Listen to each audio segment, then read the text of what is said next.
വെടിനിർത്തൽ ചർച്ച പുനരാരംഭിക്കാൻ അമേരിക്ക ഖത്തറിന് മേൽ സമ്മർദ്ദം ചെലുത്തുന്ന വിവരം പുറത്തു വന്നിരിക്കുകയാണ്.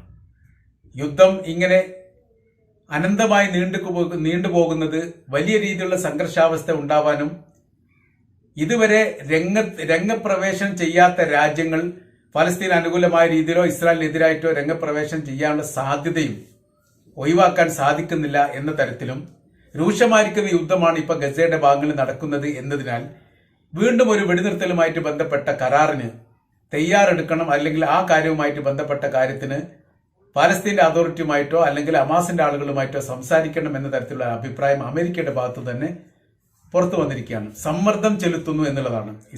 അത് ഈ ഖത്തറിനോട് മാത്രമല്ല, ഈജിപ്തിനോടും ഏറെക്കുറെ അങ്ങനെ തന്നെയാണ്.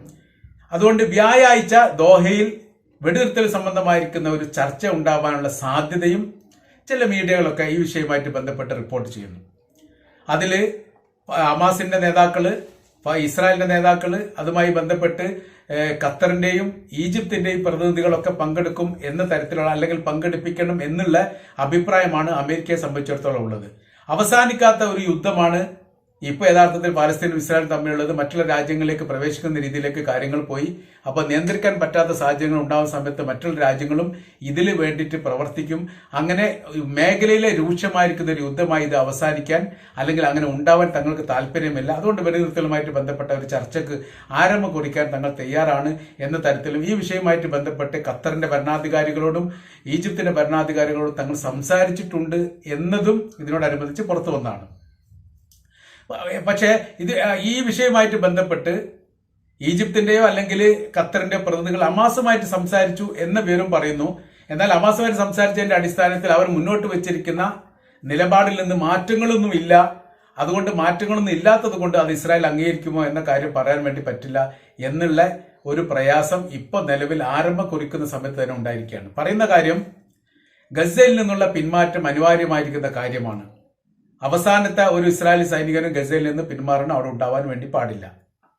രണ്ടാമത് പറയുന്നത്, വ്യത്യസ്ത മേഖലയിൽ ചെതറിപ്പോയിരിക്കുന്ന പാലസ്തീൻ നിവാസികളെ അവരവരുടെ ദേശത്തിലേക്ക് തിരിച്ചു വരാനുള്ള സംവിധാനങ്ങൾ ഒരുക്കുക. അതൊക്കെ ഏത് ഭാഗത്താണോ പലസ്തീനികളുള്ളത് ആ ഭാഗത്ത് നിന്ന് പുറത്തു വരാൻ പറ്റാത്ത രീതിയിലുള്ള സംവിധാനമാണ് ഇപ്പൊ നിലവിൽ ഗസയുടെ ഭാഗത്തുള്ളത്. ഈ വെസ്റ്റ് ബാങ്കിന്റെ ചില ഭാഗങ്ങളിലും അങ്ങനെ ഉള്ളതായിരിക്കുന്ന റിപ്പോർട്ടാണ് പുറത്തു വന്നത്. അതുകൊണ്ട് അവരുടെ ദേശം ഏതാണോ ആ ദേശത്തേക്ക് തിരിച്ചു വരിക എന്നുള്ളതാണ്. പിന്നെ അടുത്ത കാര്യങ്ങൾ എന്ന് പറയുന്നത് പുനർനിർമ്മാണം, ഗസയുടെ പുനർനിർമ്മാണത്തിന് വേണ്ടി ഇസ്രായേലും സഹകരിക്കണം എന്ന തരത്തിലാണ്. അതുകൊണ്ട് ഉദ്ദേശിച്ച സാമ്പത്തികപരമായിരിക്കും സഹായം ഇസ്രായേലിന്റെ ഭാഗത്ത് ഉണ്ടാവണം എന്ന തരത്തിലായിരിക്കും.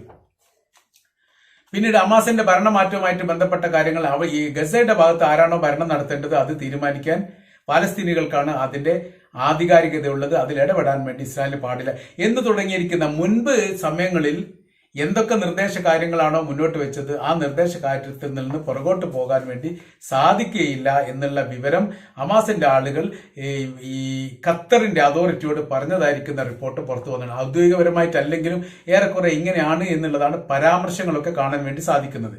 അപ്പോൾ യുദ്ധത്തിന്റെ ഓരോരോ നീക്കുപോക്കുകളും ഇപ്പോ പാലസ്തീനും ഇറാനും ഇസ്രായേലും തമ്മിൽ യുദ്ധമുഖത്ത് എത്താനുള്ള പ്രധാനമായിരിക്കുന്ന കാരണം ഫലസ്തീനുമായിട്ട് ബന്ധപ്പെട്ട വിഷയമാണ്. അപ്പോൾ മറ്റുള്ള രാജ്യങ്ങൾ അവരുടേതായിരിക്കുന്ന നിലപാട് പറയുകയും ആ നിലപാട് കഠിനമാവുകയും ചെയ്യുന്ന സമയത്താണ് വലിയ യുദ്ധങ്ങൾ ഉണ്ടാവുക.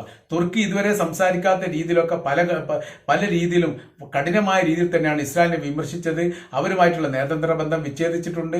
ലോകത്തിലെ ഏറ്റവും വലിയ ഭീകര ഭരണാധികാരികളുടെ നേതാവാണ് ഇസ്രായേലിന്റെ പ്രധാനമന്ത്രി നെതന്യാഹു എന്ന് തുർക്കിയുടെ പ്രസിഡന്റ് പറഞ്ഞിട്ടുണ്ട്. അതിന് രൂക്ഷമായിരിക്കുന്ന വിമർശം ഇസ്രായേലിന്റെ ഭാഗത്ത് അങ്ങോട്ടുണ്ടായിട്ടുണ്ട്.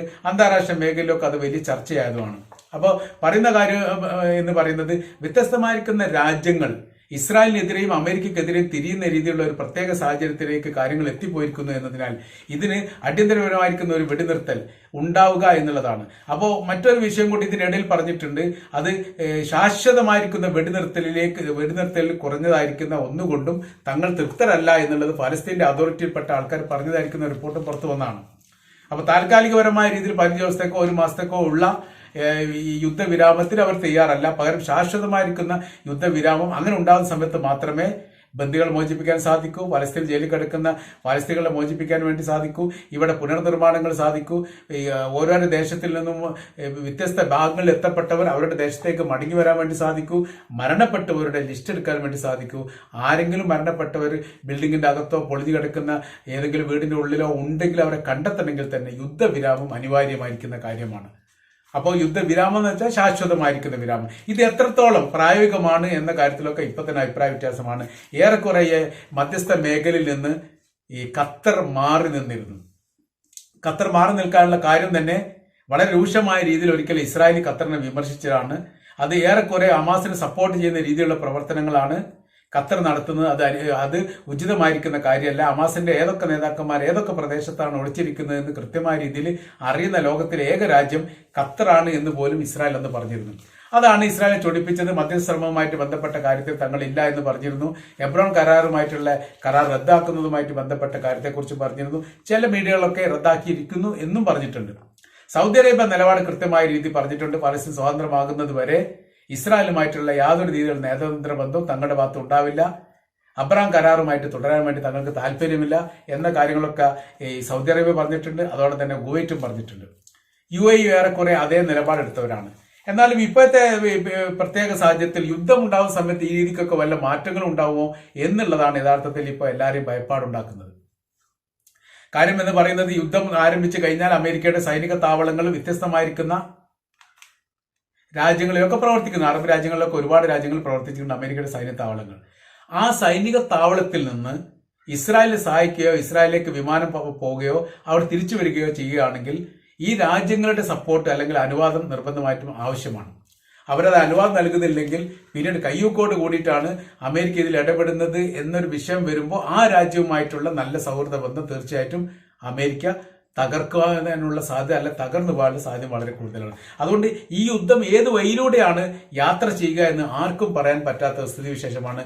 ഏകദേശം 2000 കിലോമീറ്ററിന്റെ വൈദൂരമാണ് ഇറാനിൽ നിന്ന് ഇസ്രായേലിലേക്കുള്ളത് എന്നതിനാൽ ഈ രാജ്യങ്ങൾ പരസ്പരം അതാത് രാജ്യങ്ങളിൽ നിന്ന് രാജ്യങ്ങളെ ആക്രമിക്കുക എന്ന് പറഞ്ഞാൽ അപ്രായോഗികമാണ് എന്ന അഭിപ്രായം വന്നിട്ടുണ്ട്.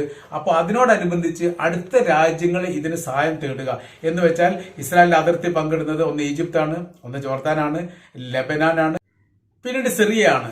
സിറിയയും ലെബനാനും ഏറെക്കുറെ ഇറാനുമായിട്ട് ചേർന്ന് നിൽക്കുന്ന രാജ്യങ്ങളും എല്ലാ കാലത്തും ഇസ്രായേലിന് ഭീഷണിയുള്ള രാജ്യങ്ങളുമാണ്. ഇസ്രായേലിന്റെ വലിയ പ്രയാസങ്ങൾ എല്ലാ കാലത്തും അവർ അനുഭവിക്കുന്നുണ്ട്. അതുകൊണ്ട് യുദ്ധമുഖത്ത് അവർ സജീവമാവാനുള്ള സാധ്യത വളരെ കൂടുതലാണ്. പിന്നെ 2 രാജ്യം വരുന്നത് ജോർദാനും ഈജിപ്തുമാണ്. ജോർദാനും ഈജിപ്തും ഇറാനെയും ഇസ്രായേലിനെയും സഹായിക്കില്ല എന്നൊരു നിലപാട് ഈ അടുത്ത് തന്നെ എടുത്തിട്ടുണ്ട്. അതിൽ ഇസ്രായേലിനെ സഹായിക്കില്ല എന്നുള്ളത് ഏറെക്കുറെ അവർ കൃത്യമായ രീതിയിൽ പറയുകയും ചെയ്തിട്ടുണ്ട്.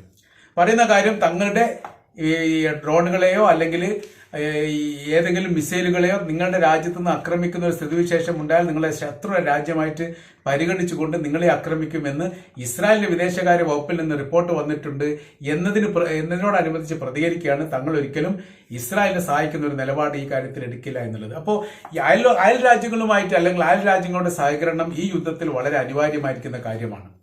അപ്പൊ എത്രത്തോളം സഹായിക്കും എന്നുള്ളത് കൃത്യമായ രീതിയിൽ പറയണമെങ്കിൽ യുദ്ധം ആരംഭിക്കണം.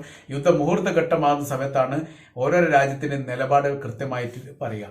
എന്നാൽ ഇതിനോടനുബന്ധിച്ച് തന്നെ ഈ യുദ്ധവിരാമത്തിന് യുദ്ധം ഉണ്ടാവാതിരിക്കാനുള്ള വലിയ ശ്രമ കാര്യങ്ങളൊക്കെ ഇതിനോടനുബന്ധിച്ച് തന്നെ നടക്കുന്നുണ്ട്. അതിന് യുദ്ധം ഉണ്ടാവാതിരിക്കാനുള്ള ശ്രമത്തിൽ ആദ്യത്തെ നേതൃത്വപരമായിരിക്കുന്ന പങ്കാളിത്തം വഹിക്കുന്ന അല്ലെങ്കിൽ അതിന് ശ്രമം നടത്തുന്ന അമേരിക്ക തന്നെയാണ് എന്ന റിപ്പോർട്ട് പുറത്തു വരുന്നുണ്ട്. അമേരിക്ക യുദ്ധത്തിനുള്ള എല്ലാ തയ്യാറെടുപ്പുകളും നടത്തിയിട്ടുണ്ടെങ്കിൽ യുദ്ധം ഉണ്ടാവാതിരിക്കുക എന്നുള്ളതാണ് അമേരിക്കയുടെ താല്പര്യം. അതിന്റെ കാര്യം എന്ന് പറഞ്ഞാൽ മിഡിൽ ഈസ്റ്റിൽ ആധിപത്യം നഷ്ടപ്പെട്ടു പോകുന്ന വലിയൊരു ഭയപ്പാട് അമേരിക്കക്കുണ്ട്. അങ്ങനെ ആധിപത്യം നഷ്ടപ്പെട്ടു പോയാൽ ഇസ്രായേലിന്റെ നിലനിൽപ്പ് പോലും വിഷയമായി തീരും. ഇസ്രായേൽ എന്ന് പറയുന്ന രാജ്യം മിഡിൽ ഈസ്റ്റിൽ ഉള്ളത് കൊണ്ടാണ് യഥാർത്ഥത്തിൽ ഈ മിഡിൽ ഈസ്റ്റിനെ പേടിപ്പിച്ച് നിർത്താൻ വേണ്ടിയിട്ട് അമേരിക്കക്ക് സാധിക്കുന്നത്. മറ്റെല്ലാ രാജ്യത്തിൽ നിന്നും വ്യത്യസ്തമായ രീതിയിൽ ഇസ്രായേലിനെ കൊണ്ട് നിങ്ങൾ അടുപ്പിക്കും, നിങ്ങളെ യുദ്ധം ചെയ്യിപ്പിക്കും, നിങ്ങളുടെ ആധിപത്യം തകർക്കും എന്നുള്ള രീതിയിലുള്ള ഇടപെടലുകളൊക്കെ പല ഘട്ടത്തിലും രഹസ്യമായിട്ടെങ്കിലും അമേരിക്ക ചെയ്തിട്ടുണ്ട്. അപ്പൊ അതുകൊണ്ട് അവിടെ ഇസ്രായേലിനെ നിലനിർത്താനുള്ള അമേരിക്കയുടെ അനിവാര്യമായിരിക്കുന്ന കാരണം ഏത് രീതിയിലുള്ള തെറ്റ് ചെയ്താലും ഏത് രീതിയിലുള്ള നിയമവിരുദ്ധമായിരിക്കുന്ന പ്രവൃത്തി ചെയ്താലും എല്ലാ കാലത്തും ഇസ്രായേലിന് അമേരിക്കയുടെ സപ്പോർട്ട് ഉണ്ടാവും. അപ്പൊ പറയുന്ന കാര്യം യുദ്ധ വിരാമത്തെ കുറിച്ച് അല്ലെങ്കിൽ യുദ്ധമില്ലാത്തൊരു സാഹചര്യങ്ങൾ സൃഷ്ടിക്കുക എന്നുള്ളത് അമേരിക്കയുടെ ഉദ്ദേശമാണ്. അതിനുള്ള വലിയ ശ്രമങ്ങൾ നടത്തിയിട്ടുണ്ട് എന്നുള്ളതൊക്കെയാണ്. ഇത് എത്രത്തോളം വിജയിക്കും എന്നുള്ളത് യഥാർത്ഥത്തിൽ കുറച്ചുകൂടി കഴിഞ്ഞതിന് ശേഷമേ നമ്മൾക്ക് മനസ്സിലാക്കാൻ വേണ്ടി സാധിക്കുകയുള്ളൂ.